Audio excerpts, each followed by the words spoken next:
everyone, today I just wanted to talk about the effects that horror media has had on me positively since it's close to October. It's relatively close to October, so I get to make that excuse.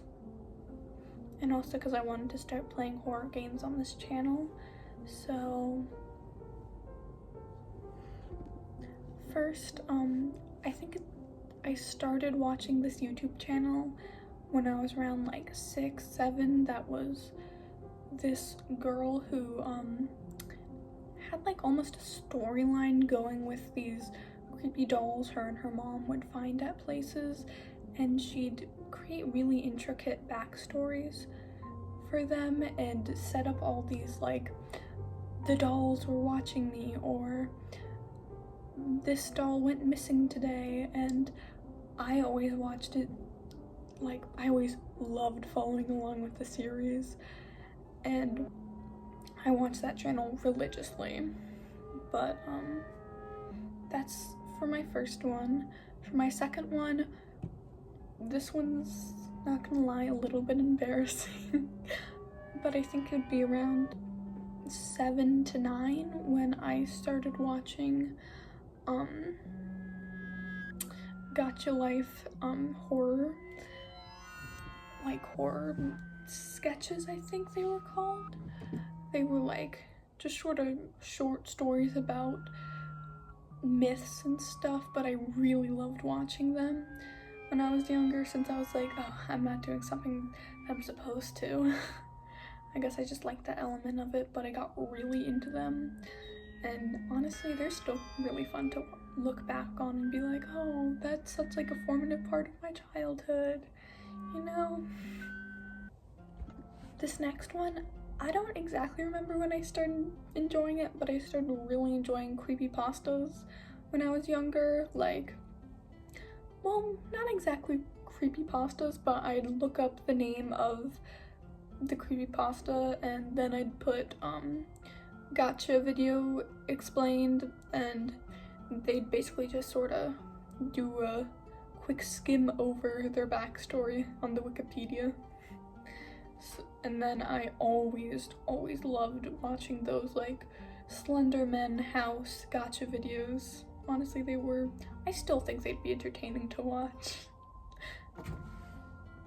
And of course you can't forget the FNAF gotcha phase. Unfortunately it had to happen, but now I'm actually getting into the FNAF lore and I can say it's very interesting, so there's that. I've moved past from the FNAF gotcha lore phase, luckily. Now we're getting into the territory of talking about stuff that I'm actually proud I was into, like Doki Doki Literature Club, Tattletale, Undertale, all very formative parts of my childhood, and I still love those games and still play them and watch playthroughs of it to this day. Next is the phase of actually watching playthroughs and playing horror games, which I very much forgot that phase. Like, I forgot which horror games I watched first and stuff, so there's not much to talk about there, unfortunately.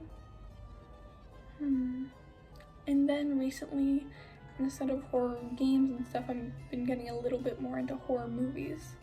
Like, technically this is like a mystery, but I watched Sixth Sense with my mom recently.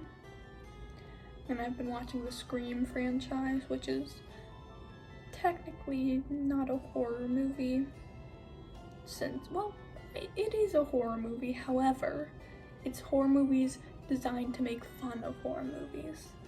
But I still think it's entertaining, so.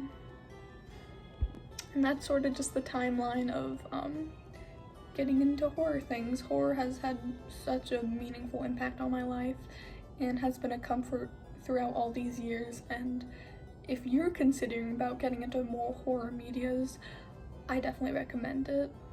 They're so fun to get into, and just the scare of them is very nice too. But that's just my take on in my experience with horror stuff, so take this with what you will.